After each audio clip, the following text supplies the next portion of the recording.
right, so here's the question, okay? So we're in an era where a lot of dead IPs have been getting revivals, yes? Yeah.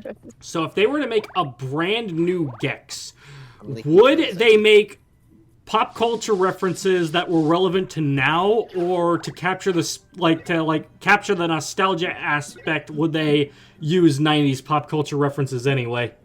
They'd probably use the ones from now. You see, the thing is, I feel like both of those have value when you think of it as Gex. Yeah, like before, like let's say he loads into like the boss room, right? And he's like, "Man, where's Keanu Reeves when you need him?" or some shit like that.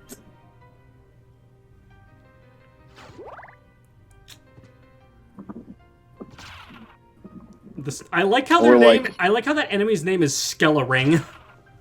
Yep. That rolls off the tongue a little too well. Just like Skeleton Bone Meringue. Bone Meringue. With music composer Tech 9 doing the music.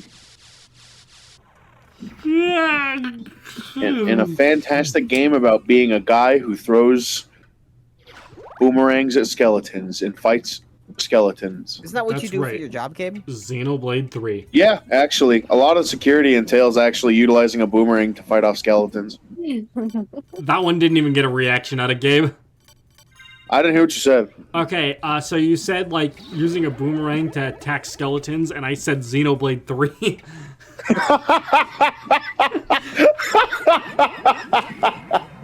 Yeah. Yo, I love Xenoblade 3, man. What a goof. I just actually... okay, so, for you other two clowns who don't know, I'm doing a 100% run in Xenoblade 3, which is a terrible idea, and I am just now experiencing the consequences of this decision. Oh yeah, that reminds me, Gabe, if you ever do the Xenoblade series for Smash Team Games, do not do a 100% run. No. Because that's what Chugga Conroy did, and his Xenoblade 2 commentary is, like, well over 200 parts. Yes, Xenoblade 2 has so much fucking shit on it, it's insane. How long, how many parts do you think that would be if, like, you were just prioritizing, like, the main story and maybe, like, a couple extras? Xenoblade 2? Yeah. Would that still be over 100 parts?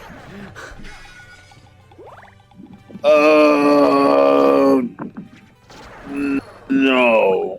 Probably not. Not over 100, that's for sure. Anyway, I am putting you on Xenoblade duty, but that can wait. That can wait. Yeah, Xenoblade 1. That's done been over there. Honestly, when I do play Xenoblade 1, unfortunately the party is going to be pretty Mario RPG-esque, where it's just, you know... Oh, where Mario, Geno, Peach is the only formation that matters? Yeah, there's like one good formation in that game. Well, I guess formation is relative, but like the one good formation is just like... bless me, it's like Rhine, Shulk, fucking... Melia. Well, I guess Fiora's okay. No, actually, it's just Rhine, Shulk, Melia. With you around, I'm 3 times as hard! You're a lifesaver, Ryan. What? You're a lifesaver? Oh yeah. I love Xenoblade MP4 though. Like it starts out like just kind of like I when I first heard it, I just kind of rolled my eyes, and then Ryan showed up. Now it starts with, oh no, Ryan, please. I have not played a single Xenoblade game. I own all of them! You own 3 and X? Oh, wait, no. I did play X, but I didn't finish it. Oh, right on. Yes, I do own X. Cool, I do own X. Right on. That game is cool, because the Xenoblade is a Xeno gun. Yeah. I didn't finish X because, God, I think I mentioned this on recording before, but, like, I think I got through, like, I finished, like, chapter 9 or 10 or something. And then in order to progress with the plot, I was required to have, like, a certain affinity, like, a high enough affinity with a certain character that the game had not incentivized me to use once up to that point. Yeah, we talked about this either the recording before last or the one before that one. It was a while ago, but... And, like, and it's like... So, like... It was that, and also the fact that a game I really wanted to play was coming out the next day, so, like, that was pretty much the thing that made me say, alright, fuck it. You don't deserve to be beaten. I'll get to you later, and then I never got to it later. Hey, firm. But yeah, and the long and the short of it is, through this attempt of 100%ing Xenoblade 3, I've realized that A, the game has a lot of things in it. B, I'm on chapter 6, which means I'm almost done. Chapter 7 is the last chapter of the game. C, I have 110 hours in the game. And D, I don't know if I want to do a 100% for Future Redeemed, because it'll be the first time I'm playing it, so maybe I just kind of want to experience it first, but... Gabe. Huh. That's still less hours than I had in my playthrough of Persona 5 Vanilla. Fewer. 110? Yeah. Yeah. Like, it's a cool game. Persona 5 Vanilla, like, I need to point out, I haven't played Royal yet. Because I still haven't, like, I still feel like I haven't had enough of a cooldown from the original game, which I played when it came out in 2017. But yeah, my, like, I clocked in at about 145 hours on that game, on a single run that was not a 100% run. Yeesh. Yeah, it's a long game. If we're gonna have to do that at some point too. I think we should probably, like... Okay, so, like, this is what I have in mind for, Persona, at least, and I think we can also probably also, like, handle Fire Emblem this way, based on how that series is structured. Is, like, basically, like, we get together, we do it live, and instead of, like, doing the regular, like, 20-30 minute parts, we just, like, record, like, several, like, chunks, and then just upload those as is, without editing. A firm. I think that's the best like way we can handle both of those series. Yeah. Because, like, how do you split Fire Emblem into, like, 20 to 30 minute parts? You can't do it. You can't do it because, I mean, you could go, like, each mission on the map. Do you know how long some of those missions get, though? Yes, I do. Yeah, you know better than I do. It's fucking horrendous. Well, not horrendous, but, like, it does not lend itself well to the commentary format. Yeah. Because, like, the first, you know, handful of missions in, like, I don't know, let's say, Conquest, right? Like, oh, they're just little, you know, romps of you going around, you know, beating up some jobbers, you know, some Hoshidans as Norians. And then, boom, you're on, like, mission 6, where it's like, all right, you gotta do this, this, and this before you rout the enemy. Have fun. It's like, oh, all right, that's another 5 fucking minutes of decision-making. Here we go. Even the first game, like, battles, like, the later battles can take a very long time. Yes. Missions. These books are fucking books. Like, that's old Fire Emblem, where it's all missions all the time. You clear one, you go to the next one, and it's just like, that is why I couldn't finish it, because it got repetitive. Yeah, it burns you out, which is actually kind of why I was tying in the thing where I was about to say that I'm probably going to take like a couple weeks from, or a week or two off of Xenoblade 3, because like I just did like one of the main story bosses, and like I don't know, as soon as I finished the boss, I was just like kind of standing in the area in Ionios, and I was like, I want to play Monster Hunter. And so as of 3 days ago, I am playing Monster Hunter once again. Yeah, I see you on there with your 600-hour save file. Look, Monster Hunter.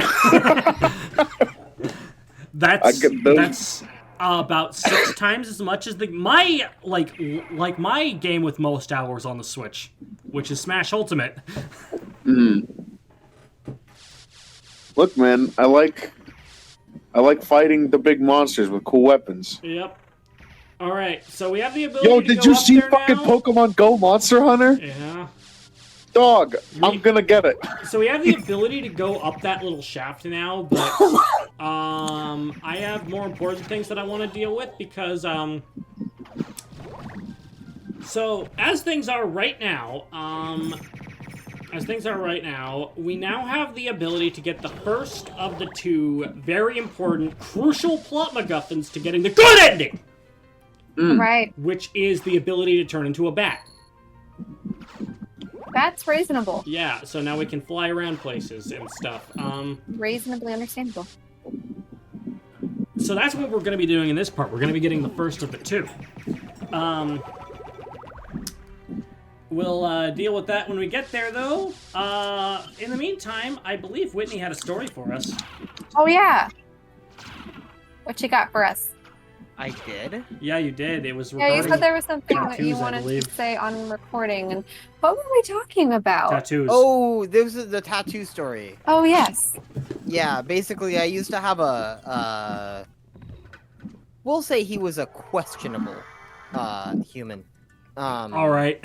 Okay. As a roommate. And I was mentioning how I was thinking about getting a tattoo, and he was like, oh, I do tattoos. And I was like, Uh-oh. that's crazy. What studio do you work for? And he goes, oh, no, I just, you know, do my own thing. And I was like, oh, okay. I've known freelance tattoo artists who, like, don't have a studio that they're bound to, and they've been quite good. And he was like, check him out. And he, like, reached out his arm, and he's like, these are all the tattoos I've done on myself. And they were, like, the worst. Oh. I've ever seen. Were they like if someone took a ballpoint pen and drew on themselves? Or... Yeah, kind of like that. You could tell it was tattoo ink, but, like... And I was like, you know, I'm still thinking about it. Like, I've already decided, like, if I have the money for it, I would totally get a tattoo. The only question has ever been money for a long time now. Yeah. But I was like, it's still, like, a permanent decision. I'm not totally sure I, like, really want to go through with it. Like, just straight up lying to him. And I was like, no, I'm okay. And then that roommate started smoking heroin a week later. And I moved out. So that's how that story ends. That's... That ending was more depressing than I was expecting. Yeah, well, you know. Or no, maybe it was his brother. I can't remember. Somebody was smoking heroin, and somebody was open carrying a gun, and I was like, you know, You just didn't want to be around that, understandably. yeah, it's just time for, you know. I know lots of people who own guns, and they're very responsible with those guns. It's possible. Heroin makes that a challenge. Yeah? Yes. Absolutely. So yeah, thanks for coming on your TED Talk. Anyway, yeah, so moral of the story is I've already picked out the tattoo and I like want to get it. It's the only thing that's ever been. Yeah. Money. Do you have an artist that you're looking at? So I had picked one out in the previous city that I lived in. Mm-hmm. But I've moved and Stupid ass Montana. Yeah, it's far, you know, so I'm certain there's also a really good artist in the I live in a small town now, but there's a big city close by. Yeah. And so I'm certain I could probably find something there. I know a couple of people who've gotten tattoos in that city, so I could probably ask around, but yeah. I don't have a job, so Oh, that save room looks different. It does. It's a different. It's not the usual. It's usually an iconic room, right? Maybe that's like a Venetian save room. All right. By the way, it's important lore time. It is lore time? important lore time. In war. Someone's getting crucified. Alucard, Mom. you? I'm coming, Wait, really? I'll save Oh no! No, Mom. Alucard, stay away. Mother. It's all right. This happened several hundred years ago. I need to specify. She didn't Jesus or something? No, I won't let this happen. It's too late. Just stay with me. That's what I say when it's too late. Last words to you. Dude, same. Humans. You cannot live with them. You can only hate them. Do them harm. I like how this is I like how this is specifically phrased in a way that you can tell that it's twisted off of something she actually said. It wasn't like this. You know? Yeah. Yeah. What's wrong? My mother never said such a thing. Huh. What do you mean? I am your mother. Do as I say. Kill them. No. Is this like a Luke Skywalker and Darth Vader in a moment? No. No, she actually is a demon. It's a succubus. Strong enough to break my spell, hmm? I like that. You deserve worse than death for this, demon. Then give it to me, little boy. Don't be shy. She is wearing either a tiny amount of clothing in her bottom half, or Yo, her, she's just not little wearing pants. boy, jeez. Yep. So Motherfucker Yeah. said I'm mommy's favorite toy now. Goddamn. So Yikes. we can talk about this. I mean, like, we could have talked about this a while ago, but we can really talk about it now. So this is basically what Alucard is experiencing is a flashback to when he was younger. In other words, like about a year before the events of Castlevania 3. The actual burning of the stake of his wife Lisa, who, again, Alucard's mother, is what drove Dracula to hate humanity. It's what began his centuries-long purge against humans.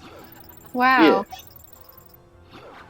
This is all shown right away in the Netflix series, but, like, this is the first game to actually, like, showcase that this is an event that happened. Yeah. I smell your blood. Your hunger. You can smell blood? I guess I hear a succubus. Well, yes, you can. It Yeah, has a blood is a distinct smell to it, yeah. You really are the son of Lord Dracula. Death in the dream world will set your soul wandering for eternity. The poor monks in the background look like they're fighting off something evil. Well, that's certainly a more realistic scream than the one that the original version had. Oh, yeah. Yeah, where it's just kind of like a no, Iris! Iris. Ah! I'm sorry. I have no choice. It is for our own survival. Our own survival. I too share the general sentiment. Fucking dude. Canadian general and like. Make no mistake, we will succeed, for we are the Rebel Force, the most powerful army in history! Finally, the general makes his move. So, like, okay, yeah, so we have a, like, very, like, soft-spoken Canadian general and, like, bad Ringo Starr impression colonel. Yeah. Oh god, so perfect, dude. I cannot.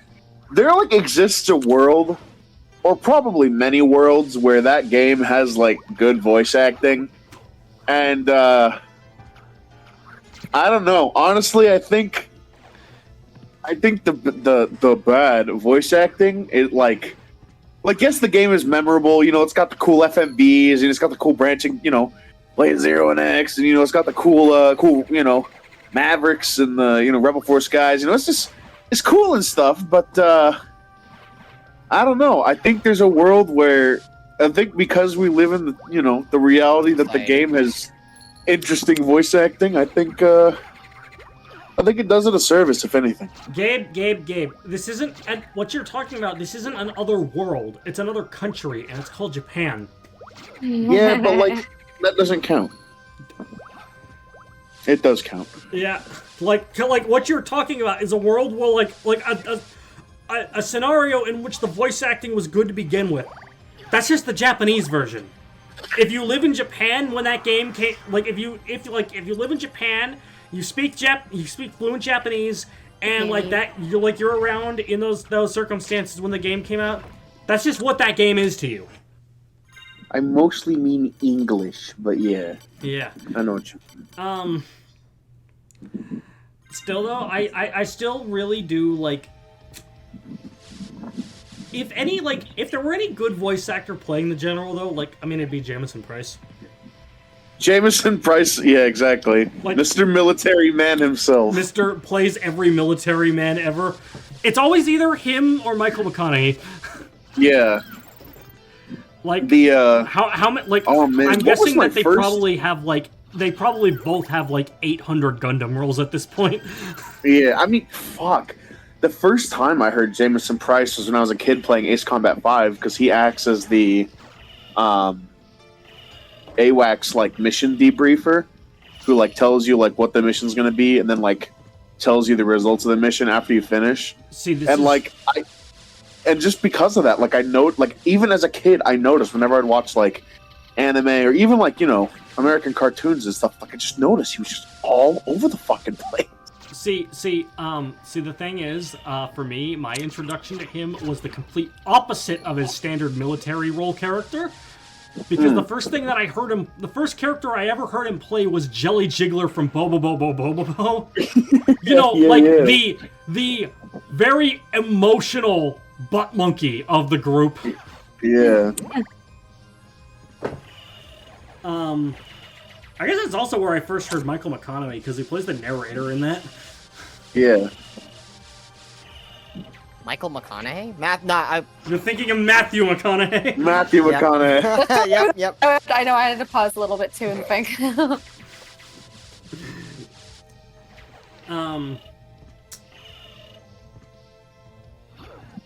I don't know, like, maybe have, like, Crispin Freeman play the Colonel. Yeah. Crispin Freeman play every character. Crispin is such a good name. Isn't Yeah. it amazing? Like, Crispin Freeman is a character, like, he's a character. He's a voice actor who's very, like, he plays a lot of hot-blooded characters. You know? I He mean, has like, a you good kind voice for it. He has, of figure out the... he has a lot of range. Like, I mean, like, I know him best for Kyon, which is very much not that, so... Same, yes. But, you know, you also have him playing, like, Shizuo and Durarara, who's, like, the most hot-blooded character in that show. Yeah. He's like the most hot-blooded character. Yeah, I mean, yeah, you know, he's just, like, you're just walking down the street, and he, like... The smallest slight, and he'll just rip up a light post. Yeah, I was Because just, like, you know, temperature you're runs just, to you're just 108 walking degrees. down the street, and, like, oh, there he is, he throws a vending machine at you.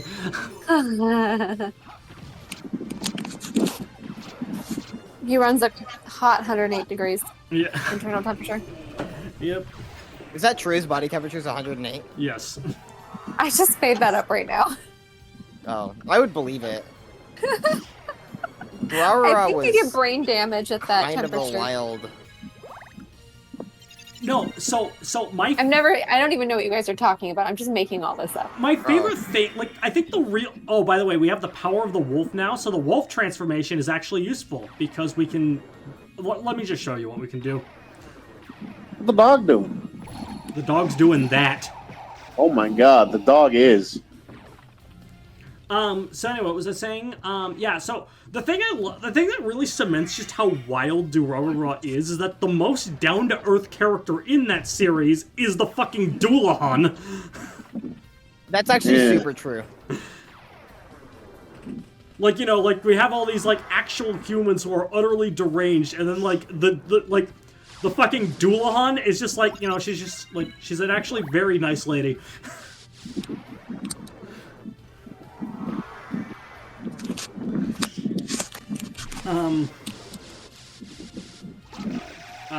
Great show, though, actually. If, like, it's a great show, but I would never, like, if anyone ever asked me to tell them what it's about, I just wouldn't do it because I couldn't. Yeah. The story it's complicated. Like, literally, that is the story. Yeah. It's like, it is so complicated that, like, even the characters are like, It's like, because it's like the best way to describe it is, like, there's, like, 20 characters who each have their own story going on, and, like, they, like, intersect here and there. But, like, it's, like, a whole bunch of, like, stories that are, like, coming together. So I guess in a way you could, like, describe it as, like, just, like, the happenings of, like, very specific people in a busy town like Ikebukuro. In a way. which, when we were there, nobody threw any vending machines at us. That's and true. Honestly, No. I was kind of pissed about that. Why is that? I must say, it was really nice to recognize a lot of the scenery when we were there. Yes, you're right. Like, I remember the park in particular. Yeah, you were showing me, and I had no clue what you're talking about, but I did think that was cool that you guys could do He's that. like, that's Dice Honey. Yeah. This is true. Anyway, next time on Smash Team Games, we get back at a couple of high school bullies by stealing their cell phones and stomping on them repeatedly while laughing maniacally. Yeah.